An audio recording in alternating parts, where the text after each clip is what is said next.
নমস্কার বন্ধুরা।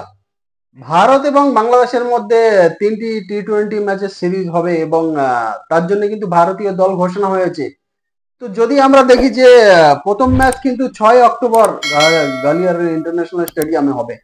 6 অক্টোবর এবং 9 অক্টোবর দিল্লি অরুণ জেটলি স্টেডিয়ামে হবে এবং 12 অক্টোবর হায়দ্রাবাদ হবে। এই 3টি টি-20 ম্যাচ কিন্তু বাংলাদেশের বিরুদ্ধে ভারত খেলবে এবং ঘরের মাটিতে খেলবে। তার জন্য কিন্তু ভারতীয় দল অলরেডি ঘোষণা হয়ে গেছে। তো ভারতীয় দল যদি ঘোষণা দেখি সেখানে কিন্তু আমরা যে গত আহ, শ্রীলঙ্কা সিরিজে আমরা দেখেছিলাম, সেখানে কিন্তু সূর্য কুমার যাদবকে নতুন ক্যাপ্টেন করা হয়েছে এবং শুভমান গিলকে ভাইস ক্যাপ্টেন করা হয়েছিল। কিন্তু সেখানে যশস্বী জয়সওয়ালও পর্যন্ত ছিল, কিন্তু এখানে শুভমান গিলও নেই, যশস্বী জয়সওয়ালও নেই। তো নতুন নতুন প্লেয়ারদের কিন্তু সুযোগ দেওয়া হয়েছে। যদি প্লেইং ইলেভেনের দিকে 15 সদস্যের যে টিম ঘোষণা হয়েছে সেখানে যদি আমরা নজর রাখি তাহলে দেখবো সূর্য কুমার যাদব অবশ্যই তিনি পার্মানেন্ট টি-20 ক্যাপ্টেন ভারতীয় দলের, এবং এখানে কিন্তু কোনো ভাইস ক্যাপ্টেন, কাউকে কোনো ভাইস ক্যাপ্টেন কিন্তু করা হয়নি। তো সূর্য কুমার যাদব ক্যাপ্টেন, অভিষেক শর্মা কিন্তু জিম্বাবুয়ে সিরিজে আমরা দেখেছিলাম অভিষেক শর্মাকে সুযোগ দেওয়া হয়েছিল এবং শ্রীলঙ্কা সিরিজে কিন্তু তাকে সুযোগ দেওয়া হয়নি। তো সেই অভিষেক শর্মা আবার ফেরত এসছে এবং অভিষেক শর্মা তিনি এই 15 সদস্য টিমের মধ্যে আছে। সঞ্জু স্যামসনকে কিন্তু অনেকটা তিনি সুযোগ পাচ্ছেন এবং এবারেও তাকে সুযোগ দেওয়া হয়েছে। শ্রীলঙ্কা সিরিজে আমরা দেখেছিলাম সঞ্জু স্যামসন কিন্তু তিনি তেমন ভালো ব্যাটিং করতে পারেনি এবং পারফরমেন্স কিন্তু তার ভালোই ছিল না। তা সত্ত্বেও কিন্তু ফের সঞ্জু স্যামসনকে সুযোগ দেওয়া হয়েছে। আহ, রিঙ্কু সিং তো এখন ভারতীয় টি-20 দলে তিনি প্রতিনিয়ত খেলছেন এবং তিনি প্লেইং ইলেভেনে অবশ্যই তার জায়গা থাকবে। হার্দিক পান্ডিয়াকে নতুন করে বলার কিছু না। রিয়ান পরাগ তিনিও আগের সিরিজে ছিলেন, তিনিও এসেছেন।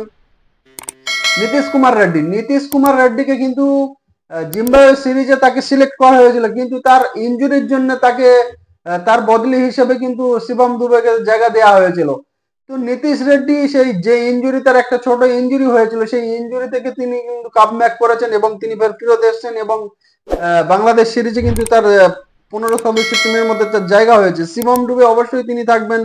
ওয়াশিংটন সুন্দর অবশ্যই আছেন। রবি বিষ্ণয়, বরুণ চক্রবর্তীকে কিন্তু সেই আমরা 2021 টি-20 ওয়ার্ল্ড কাপে তখন দেখি, যেটা দুবাইয়ে হয়েছিল, সেই ওয়ার্ল্ড কাপে কিন্তু বরুণ চক্রবর্তীকে সুযোগ দেওয়া হয়েছিল। বরুণ চক্রবর্তীর পারফরমেন্স কিন্তু সেখানে ভালো ছিল না। তিনি আইপিএল এ কিন্তু প্রতিনিয়ত কেকেআর এর হয়ে তিনি দুর্দান্ত বোলিং করছেন এবং দারুণ পারফরমেন্স করছেন, যার ফলে কিন্তু তাকে সেই টি-20 ওয়ার্ল্ড কাপে সুযোগ দেওয়া হয়েছিল, কিন্তু তার পারফরমেন্স এরকম ভালো ছিল না। তারপরে কিন্তু তাকে ড্রপ করা হয়েছিল আর তাকে সুযোগ দেওয়া হয়নি। ফের নতুন করে 2024 আইপিএল এ আমরা দেখেছি যে বরুণ চক্রবর্তী সেকেন্ড হাইয়েস্ট টেকার ছিল আইপিএল এ। তো সেই বরুণ চক্রবর্তীকে ফের আরেকবার সুযোগ দেওয়া হয়েছে। বরুণ চক্রবর্তী ছিল জিতেশ শর্মা তো অবশ্যই তিনি থাকছেন। আর্শদীপ সিং, হর্ষিত রানাকে শ্রীলঙ্কা সিরিজে আমরা দেখেছিলাম তাকে ওডিআই তাকে সিলেক্ট করা হয়েছে, কিন্তু প্লেইং ইলেভেনে তার জায়গা হয়নি। এর আগে জিম্বাবুয়ে সিরিজেও কিন্তু হর্ষিত রানাকে তাকে 15 সদস্য টিমের মধ্যে তার জায়গা ছিল, কিন্তু তাকে প্লেইং একা ইলেভেনে কিন্তু তাকে খেলানো হয়নি। সেই হর্ষিত রানাকে ফের আরেকবার সুযোগ দেওয়া হয়েছে। প্লেইং ইলেভেনে তার জায়গা হবে কি হবে না সেটা কিন্তু পরের কথা। আহ, মায়াঙ্ক মায়াঙ্ক যাদবের কথা যদি বলি, মায়াঙ্ক যাদব কিন্তু ভারতের সব থেকে মানে দ্রুততম বোলার, সেকেন্ড দ্রুততম বোলার হিসেবে তিনি আইপিএল এ কিন্তু তিনি জায়গা করে নিয়েছেন। এর আগে উমরান মালিক কিন্তু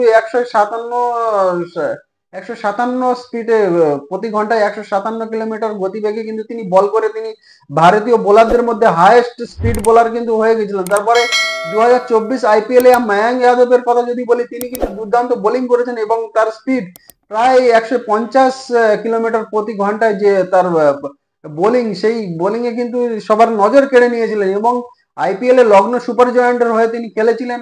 তিনি প্রথম দিকে কিছু ম্যাচ খেলেছিলেন, তারপরে তিনি ইনজুরি হয়ে যাওয়ার ফলে কিন্তু পুরো আইপিএল এর সিজনটা তিনি খেলতে পারেননি। তো যার ফলে মায়াঙ্ক যাদব কিন্তু দুর্দান্ত বোলিং করার ফলে কিন্তু সেই ইনজুরি থেকে তিনি কামব্যাক করেছেন এবং তিনি এখন পুরোপুরি ফিট। সেই কারণে মায়াঙ্ক যাদবকে কিন্তু ফের টি-20 টিমে থেকে তাকে জায়গা দেওয়া হলো এবং সব থেকে নজর কিন্তু তার উপরে থাকবে যে মায়াঙ্ক যাদব মানে কেমন পারফরমেন্স করে। তার হাতে কিন্তু স্পিড আছে, তিনি স্পিড বোলার এবং দুর্দান্ত বোলিং আইপিএল এ করেছিলেন। তো সেই তার উপরে কিন্তু একটা নজর থাকবে যে তিনি কেমন বোলিং করেন। এই হচ্ছে 15 সদস্যের টিম। তো এখানে অনেকের নতুনকে ইয়ংস্টারদের কিন্তু সুযোগ দেওয়া হয়েছে এবং 3টি টি-20 ম্যাচ হবে। 6 তারিখে গ্বালিয়রে হবে এবং 9 তারিখে দিল্লিতে হবে এবং 12 তারিখে হায়দ্রাবাদে। এই 3টি টি-20 ম্যাচ হবে বাংলাদেশের বিরুদ্ধে। তো এই নতুন টিম নিয়ে ভারতীয় টিম কেমন পারফরমেন্স করে সেটা কিন্তু এখন দেখার বিষয়।